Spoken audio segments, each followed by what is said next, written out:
Welcome to my channel, The Light Within. Chapter 6. Who is actually deciding? Think about your morning. Before you were fully awake, your body had already made choices.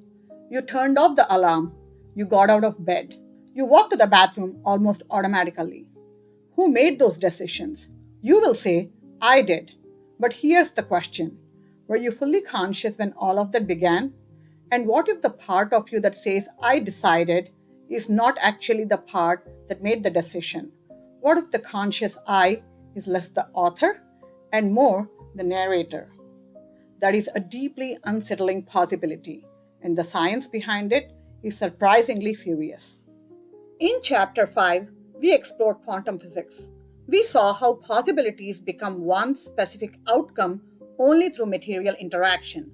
We then asked whether the brain might similarly filter unlimited consciousness into this one bounded experience. Today, we go one step deeper, not what the filter does, but who is actually running it. In the early 1980s, neuroscientist Benjamin Libet performed a remarkably simple experiment. Participants sat in front of a clock and flexed their wrist whenever they felt like it.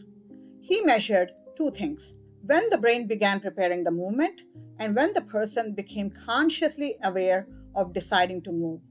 The result surprised everyone. The brain began preparing about half a second before the person felt they had decided. Half a second may not sound like much, but this was not reaction time. There was no external signal. The decision was entirely spontaneous. Yet the brain had already begun preparing the movement before conscious awareness appeared. The feeling of I decide now was not the starting point. It came after the process had already begun. That was 1983. In 2008, neuroscientist John Dylan Haynes pushed the question even further.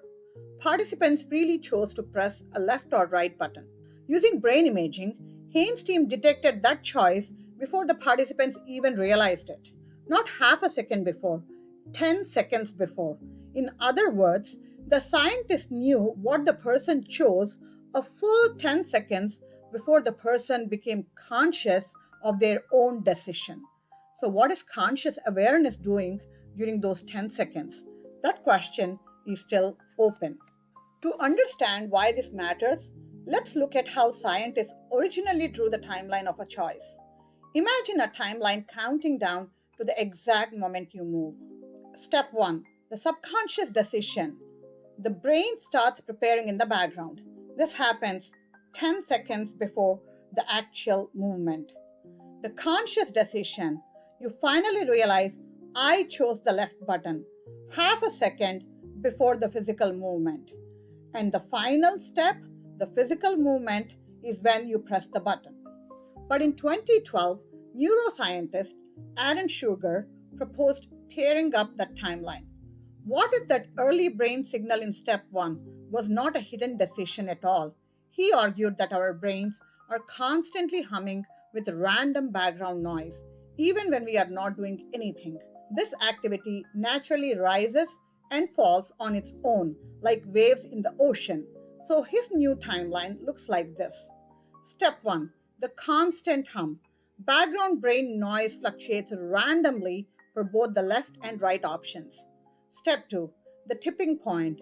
Whichever side's random wave happens to cross a critical threshold first wins, and this happens about half a second before the physical move.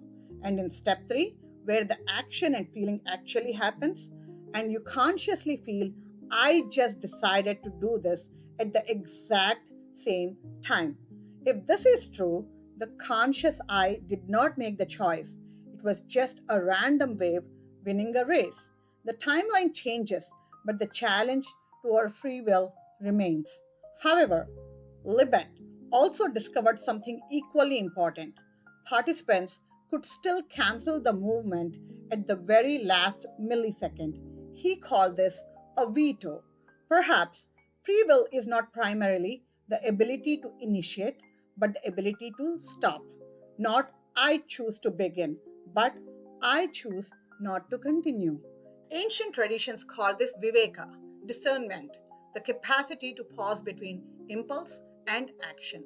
Now, you might be wondering, if I am deciding who to marry or what car to buy, is that just random brain noise too? No. When you make decisions that matter, your brain activity weighs memories, values, and logic. It is not just a random wave winning a race. But here is the catch. Even in those major reasoned decisions, the actual weighing of those pros and cons happens almost entirely in the dark. Your subconscious is sorting through emotional weights and logical patterns long before you feel it happening. By the time your conscious mind finally announces, I have thought about this and made my choice, the deeper machinery of your brain has already solved the equation.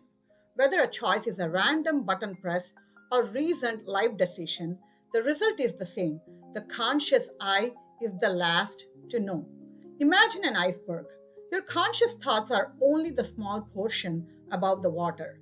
Beneath the surface lies enormous ongoing processing, recognizing patterns, solving problems, forming intuitions long before your conscious awareness catches up. Much of this background activity involves what neuroscientists call the default mode network. This is where your brain keeps working while you rest, sleep, or suddenly experience a brilliant insight out of nowhere.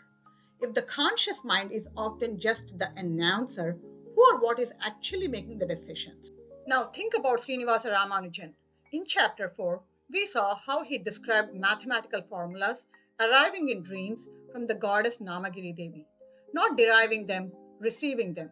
G.H. Hardy considered Ramanujan one of the greatest mathematical minds he had ever encountered. What if Ramanujan's gift was not simply intelligence, but unusually direct access to the deeper layers beneath conscious thought? Perhaps the filter is not only between us and the universal consciousness, it also exists between our conscious mind and our own extraordinary depth. Ramanujan may not be an exception. He may reveal how the mind works at its highest potential. So, summarizing the key learnings from this chapter, brain activity begins about 500 milliseconds before conscious awareness. Arbitrary choices could be detected up to 10 seconds before conscious awareness. The early signal may just be random brain noise crossing a tipping point. Free will may lie more in stopping, as in Viveka, than starting. Whether random or reasoned, most of our thinking happens beneath conscious awareness.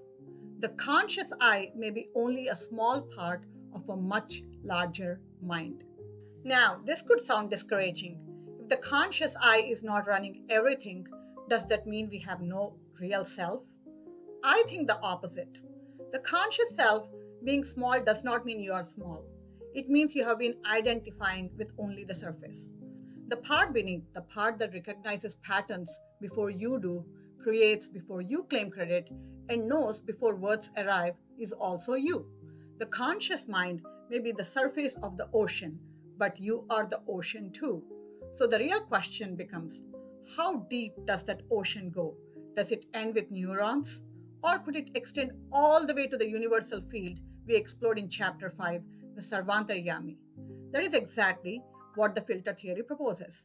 Next chapter, 5 names you know, 5 breakthrough moments none of them could explain. Edison had a secret ritual at the exact edge of sleep.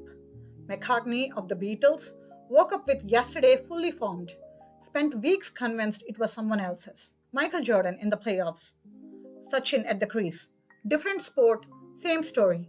Thinking stopped and something else took over. Einstein, I stopped thinking, I swim in silence. The truth comes to me. What is this state and how do you reach it deliberately? See you in chapter 7. So before I let you go, here is a community question. Have you ever experienced a moment when you simply knew something before you could explain why and later discovered that you were right? Not a conclusion you reasoned your way to, a knowing that seemed to arrive on its own. I would love to hear your experience in the comments.